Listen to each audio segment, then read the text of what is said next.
Good morning, traders. This is July 16, Wednesday, 2025. This is our daily prep.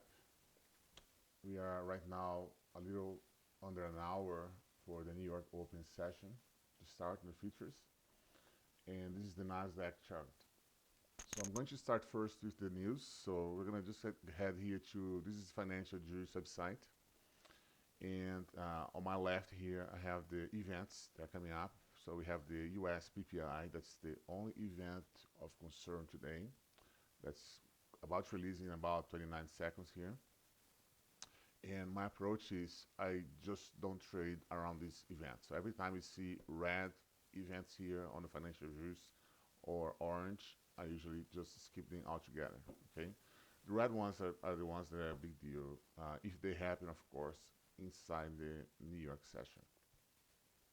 All right, so we could wait here, but it doesn't matter. So we're just gonna trade. Just good to know to gauge the potential impact on the markets. But again, I just wait for these events to happen, and then I trade 5 minutes or so afterwards. So because this is outside the New York Open, it won't matter much here. And for the rest of the day, as you can see here, there's pretty much nothing else besides it's going to be a bunch of Fed speakers. We can watch those, but it's not the Fed chair that's going to be speaking, so I'm not too concerned about that. All right, let's head to the charts. So I only trade currently Nasdaq futures. So I'm going to first to head to, this is trading view, by the way. I'm using the Topstep prop firm. It's one of the things I'm going to do in my next videos is to show how I can pass one of the challenges. But anyway, the first thing that I do is to I work to get the weekly and support and resistance levels of this chart. So I'm going to go here. Again, only on the weekly, I'll do that. I'll take the major swings. This one here as well. You don't need to be crazy to go crazy on this. So yeah, and the price most likely is not gonna reach below this level. So I don't need to mark more. So and then once I do that, I also like to take the current week's high and low. Okay, this is gonna have an effect in our trading session. So I like to use a different color here. So this is the weekly low.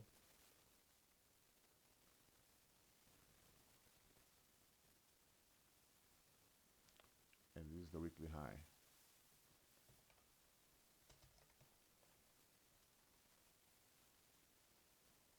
All right.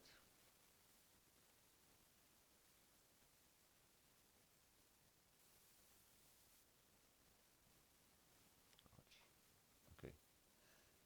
Now, let's head to the daily chart. First thing I like to do is I like to mark the levels of the previous day. So I'm going to come here, previous day, different color. Previous day low. Previous day high also matches the weekly high, okay, which means it's going to be particularly stronger. Previous day high. And I also mark the previous day close. You should see it. Previous day close. All right. Moving on. The next one that's a big deal is the London range. So I'm going to head to the hourly chart.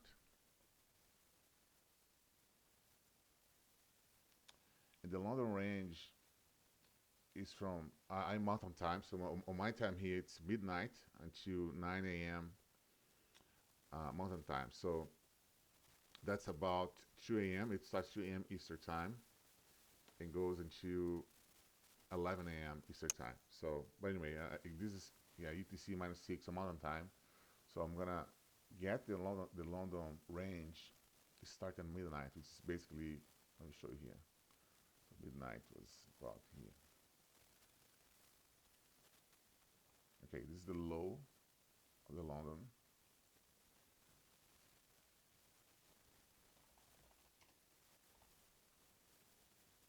As of now, and the high of the London. So I keep updating these levels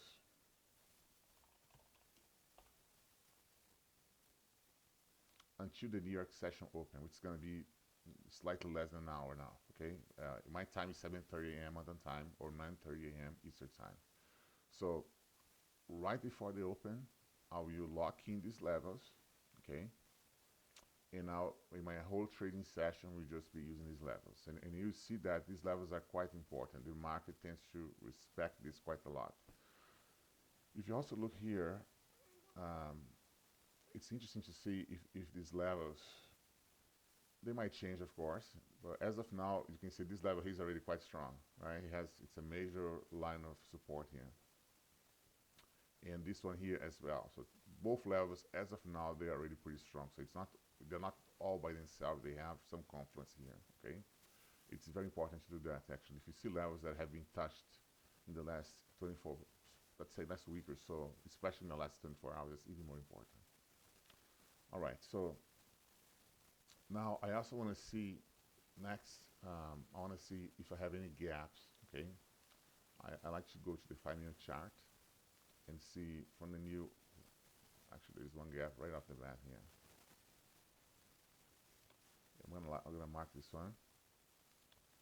And I like to also switch. So basically this gap is because futures, as you know, they stop for a little after the New York close, and then reopen afterwards every day.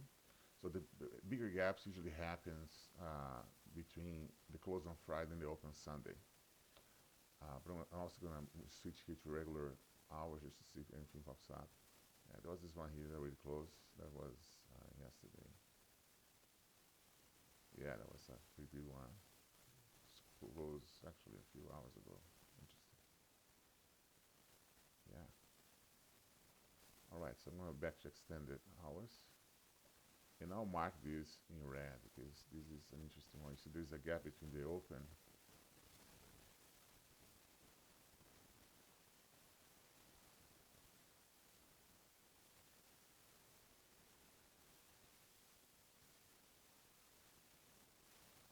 There's a gap high.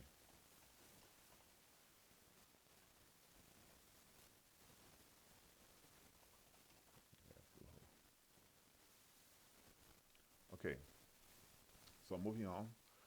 The next item that I like to add to my chart is the value area. The value area is an area that holds 70% of a given trading session. So I like to do that for the previous day and the full past week. So for the previous day, I like to use the 1-minute chart, and I'm going to mark the last 24 hours. So that's going to be 16 midnight.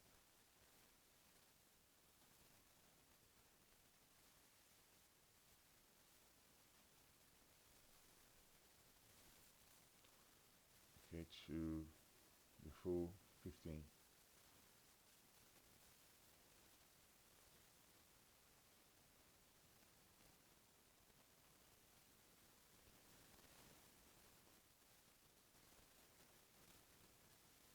Okay, that's the last 24 hours.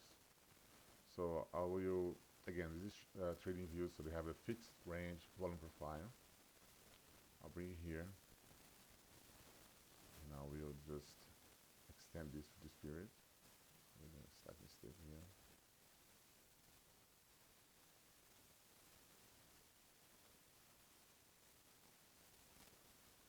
Okay.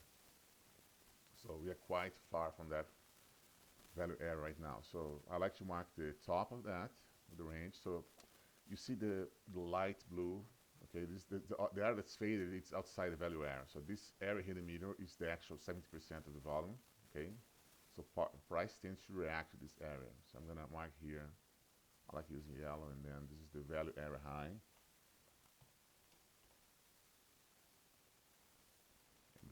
value area low.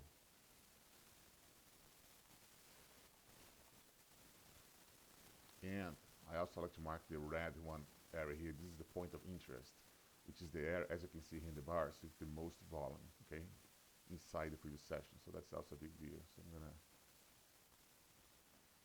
mark this in red.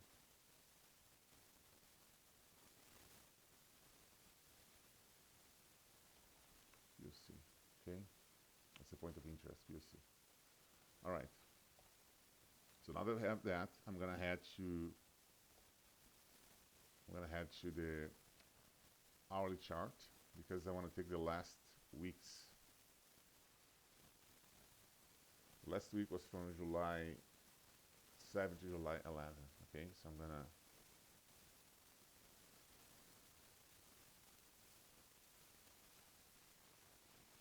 July 7 to July 11.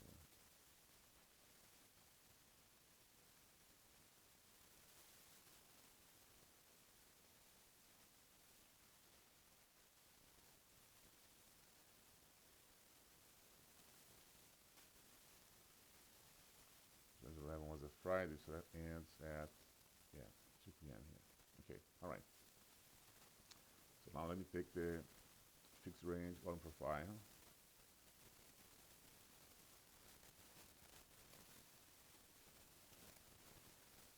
All right, we are actually interested in this. There's a little bit of overlap with the London session. So that's the value area for the previous week. So I'm gonna mark the top.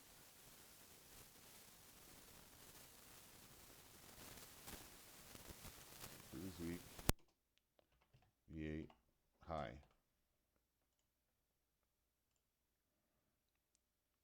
And here you have the previous week, VA low. And the point of control as well.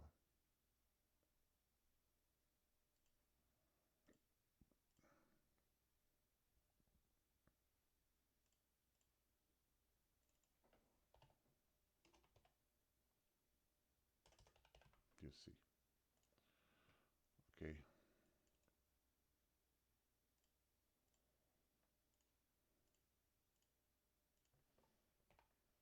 All right, moving on.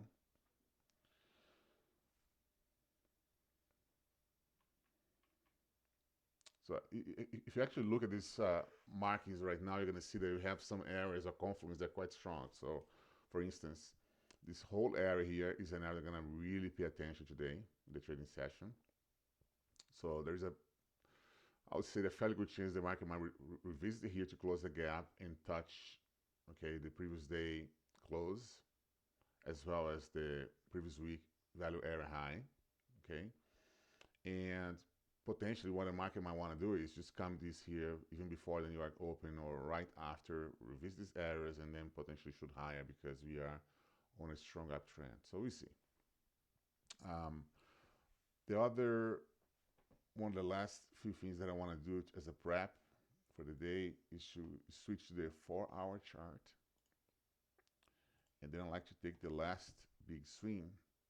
Okay, so we actually have two here. You have this one here, and you have this one here, right? So now I like to take the Fibonacci golden ratio of those swings because and if there is a confluence around that Fibonacci line, then it's another area that of interest that we need to pay attention to. So first of all, let's just get this area, and then I like to take the Fibonacci retracement tool, and I go to the top like this, okay, of the swing, and you have this area here, okay, right in the middle. And sometimes I look at the 50%, but yeah, we already have those levels, so that's not a problem. So I don't want to mark this down. But this one, yes, that's I like to use the orange here. So what I write this down is H4, Fib, golden ratio. Okay. All right, and then I will do the same for this the most recent swing here.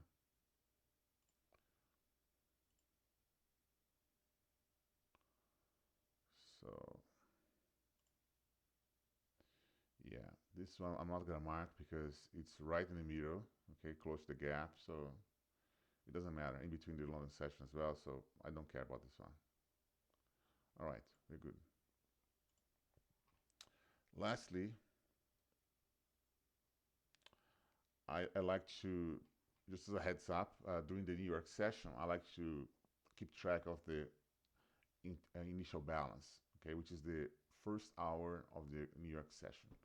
So of course we're not in the New York session right now, so we're gonna have to wait, but just a heads up. So we're gonna keep track of that because that's another area of confluence that can lead to some interesting trading setups.